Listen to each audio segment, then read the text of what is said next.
Hello everyone, welcome to our channel. இன்றைக்கி நம்ம சேனலில் பீச் ஸ்டைலில் நிலக்கடலை சுண்டல் எப்படி செய்யலான்னு பார்க்கலாம். அதுக்கு முன்னாடி நிலக்கடலை பற்றி ஒரு சின்ன தகவல் சொல்கிறேன். நிலக்கடலை உடம்புக்கு ரொம்பவே சத்துள்ள ஒரு கடலை தாங்க.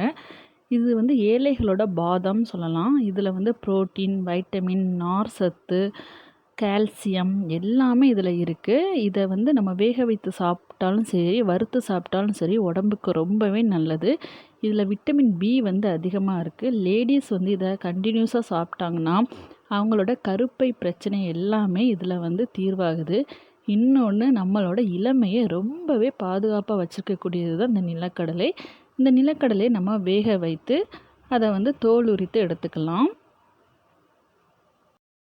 ஒரு ஹாஃப் ஆனியனை சின்ன சின்னதாக கட் பண்ணிக்கலாம். அதுக்கப்புறம் கொத்தமல்லி கீரையும் சின்ன சின்னதாக கட் பண்ணி எடுத்துக்கலாம். ஒரு பீஸ் மாங்காய் எடுத்து சின்ன சின்ன துண்டாக கட் பண்ணி எடுத்துக்கலாம். அதுக்கப்புறம் காரத்துக்காக ஒரு சின்ன பச்சை மிளகாய் சின்ன சின்னதாக கட் பண்ணி எடுத்துக்கலாம்.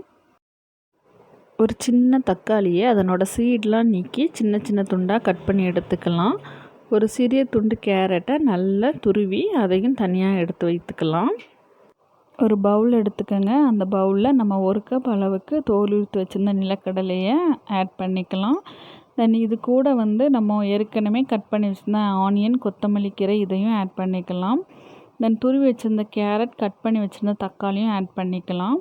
இது கூடவே நம்ம கட் பண்ணியிருந்த பச்சை மிளகாய், மாங்காய் இதையும் ஆட் பண்ணிக்கலாம். இது கூட ஒரு 1/4 டேபிள் ஸ்பூன் அளவுக்கு சால்ட் ஆட் பண்ணிக்கலாம். ஏற்கனவே நம்ம சால்ட்டு போட்டு தான் கடலை அவிச்சிருப்போம், கம்மியாக போதும். ஒரு 1/2 டேபிள் ஸ்பூன் அளவுக்கு மிளகாய்த்தூள் ஆட் பண்ணிக்கலாம். கொஞ்சமாக பெருங்காயத்தூள் ஆட் பண்ணிக்கலாம்.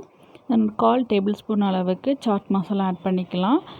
லெமன் கொஞ்சமாக பிழிந்து விட்டுக்கலாம். இனி லெமன் ஆட் பண்ணதும் இதை நல்லாவே நம்ம கிண்டி விடணும். ஏற்கனவே ஆட் பண்ண சால்ட், மிளகாய்த்தூள், லெமன் எல்லாத்துலேயுமே மிக்ஸ் ஆகிற அளவுக்கு நல்லா கிண்டி விடுங்க. பாருங்கள், இது பார்க்கவே எவ்வளோ கலர்ஃபுல்லாக அழகாக இருக்குது. நம்ம இதை பார்க்கும்போதே நமக்கு சாப்பிட்ணுன்னு தோணும். இந்த மாதிரி நீங்கள் செய்து கொடுத்தீங்கன்னா கடலை சாப்பிடாதவங்களும் கடலை சாப்பிடுவாங்க. மெயினாக குழந்தைகளுக்கு இதை ஸ்நாக்ஸ் மாதிரி செய்து கொடுக்கலாம். இது ஹெல்த்துக்கு ரொம்பவே முக்கியமான ஒரு பொருள்.